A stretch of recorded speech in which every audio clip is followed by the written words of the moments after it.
One of the biggest challenges people face when learning self-defense techniques is learning how to simulate real-life situations. You can practice the techniques with friends or training partners, but that is generally not going to give you the uncomfortable feeling of being attacked in the street.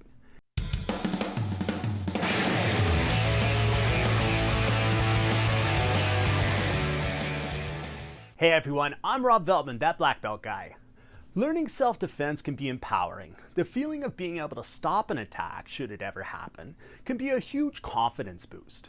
While you're much better off being able to avoid a confrontation in the first place, having the skills to defend yourself as a backup plan can increase your chances of surviving an attack. You'll want to stick around to the end of the video where I demonstrate how to become comfortable while practicing being choked. If you've taken any self-defense classes, great. That's a start. Now you'll need to determine if what you learned will actually work. There's a lot of self-defense classes available and tons of videos online that you can watch about self-defense techniques. Just like with anything else, some of it is good information and some of it is bad information. Today I'm going to show you how you can determine which techniques will work and which won't. In order to do this, you must become comfortable in uncomfortable situations. After all, what is going to be more uncomfortable than someone attacking you?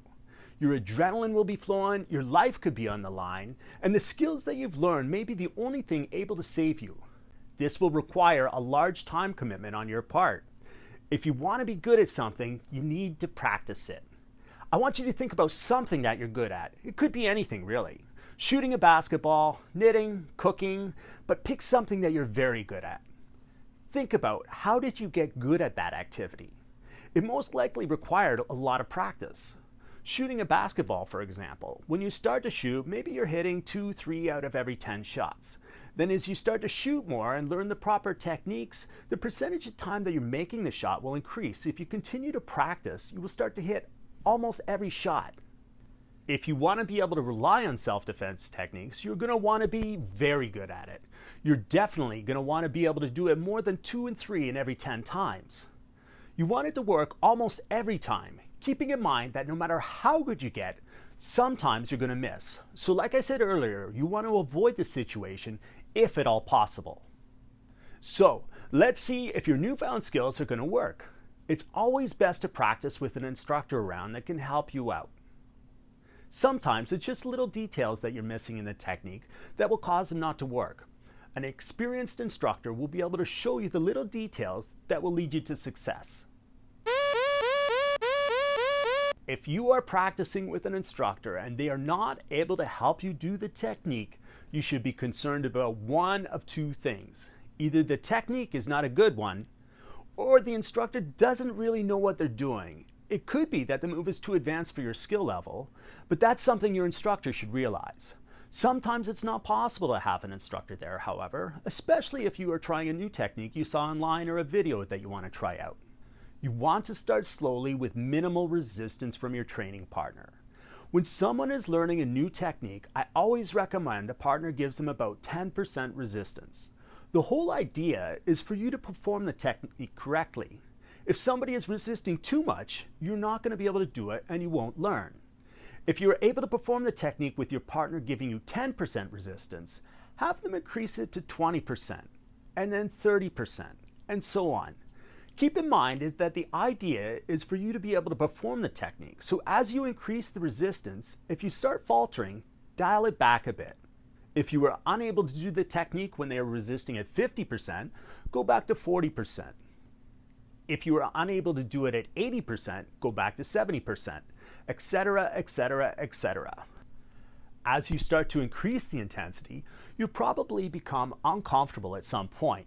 Things feel a lot different when somebody is reaching out and just touching your neck gently and when they're actually trying to choke you.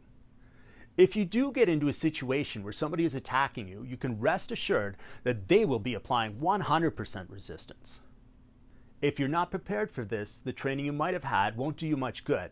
If you're unable to perform the technique at high levels of intensity, then you will know that either this is not a good technique or there's something missing in what you're doing with it.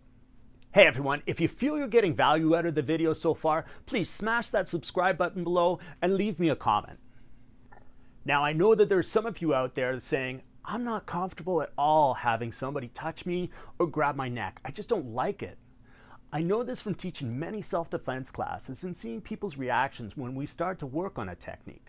Sometimes it can be that they are uncomfortable with the person they're working with. Sometimes it can be a deep-seated trauma that they've suffered in their past. They don't want anyone touching them unless they are completely comfortable with that person. I'm going to share with you the story of one of my students, Susan. Susan did experience a traumatic experience in the past. She'd been taking classes with me for a couple of years and always seemed uncomfortable when we started to work on self-defense techniques. For example, chokes, hair grabs, or anything super aggressive. Susan came to me one day and said she really wanted to get over this and asked if I could work with her privately. She stated that she trusted me and told me what she had in mind. She realized that working with the other ladies in her self-defense class was not going to prepare her in the case that she actually did get attacked. Susan actually came up with a plan. She wanted to work on the self-defense techniques that she knew while having someone she trusted simulate the attacks aggressively. She told me about her history of having been through an assault before and said she wanted to work into things slowly. She set the parameters ahead of time. When she said stop, that was it was over, we're not doing anymore. It was a rough experience as we started slowly working each technique and increasing the intensity as she went. She would come to a point where she would break down and say she needed to stop. By that point, she had pushed herself far beyond what was comfortable for her and would spend a great deal of time crying afterwards. It was a mentally exhausting experience. We continued these lessons for several weeks. She continually got better. She would last longer each time before the meltdown, and the meltdowns would last for a shorter period of time. After a while, she came to me and said, I want to up the ante. Here's what I'm thinking.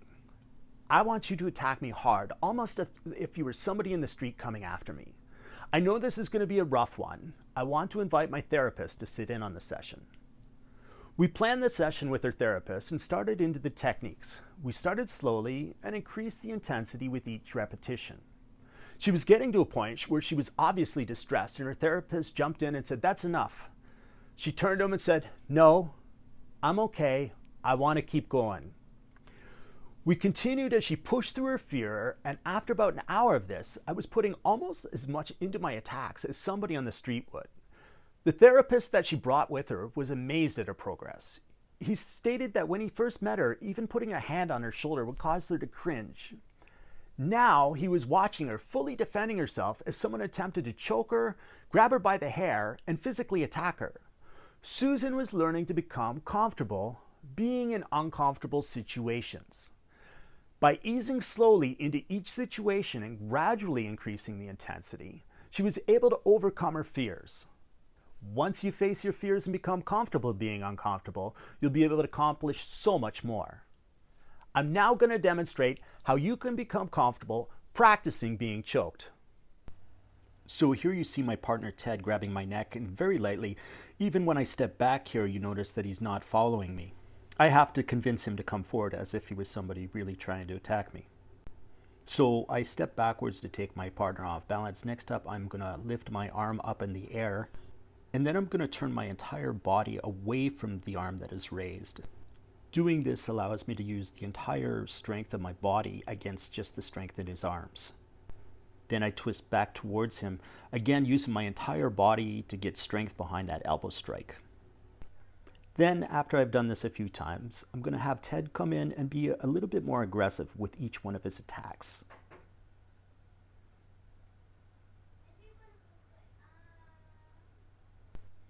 When I'm ready, I want him to come at me with a lot more resistance.